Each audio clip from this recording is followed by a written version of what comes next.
Salut à tous et bienvenue. Dans cette vidéo, nous verrons comment créer un graphique en haies empilées.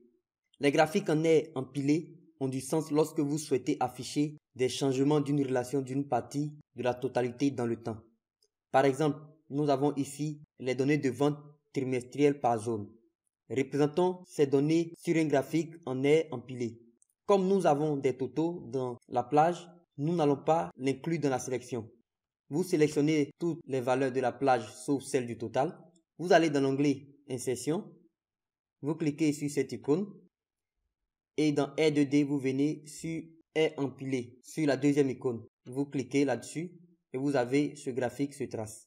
Le résultat est un graphique avec 4 séries de données, empilées les unes sur les autres. Avec ce type de graphique, aucune série ne cache une autre. Notez que l'ordre du tracé suit les données sources, mais s'éloigne de l'origine. Vous pouvez ajuster l'ordre du tracé en utilisant sélectionner des données ou en modifiant les données sources avant de créer ce graphique. Examinons de plus près le graphique en haies empilées. Premièrement, nous pouvons constater que les ventes totales sont légèrement inférieures à 1500 au trimestre 1, supérieures à 2000 au trimestre 2, environ 2500 pour le trimestre 3 et environ 2000 au trimestre 4.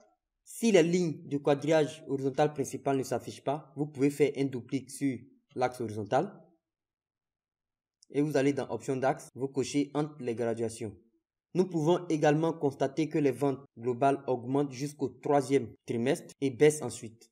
En regardant les 4 lignes de zone, on peut voir que les ventes de la zone 1 sont constantes jusqu'au 3e trimestre et baissent ensuite. Par contre, pour les autres zones, on a une augmentation des ventes et une baisse pour le 4e trimestre. Ce sont le type d'observation que vous pouvez faire avec un graphique en haies empilées.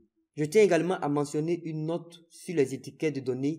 L'ajout d'étiquettes de données au graphique en haies est généralement délicat car il n'y a pas d'espace pour les étiquettes à chaque extrémité. Nous pouvons le faire, vous sélectionnez le graphique, vous cliquez sur l'icône plus et vous cochez étiquette de données. Ici, on a mis entre les graduations. Si nous mettons simplement sur les graduations, vous voyez que souvent ces données sont confondues avec les valeurs de l'axe vertical. Donc, il est important de laisser cocher entre les graduations pour mieux voir les étiquettes de données. Vous pouvez ensuite supprimer la légende si vous voulez. Merci et restez connectés pour d'autres prochaines leçons vidéo.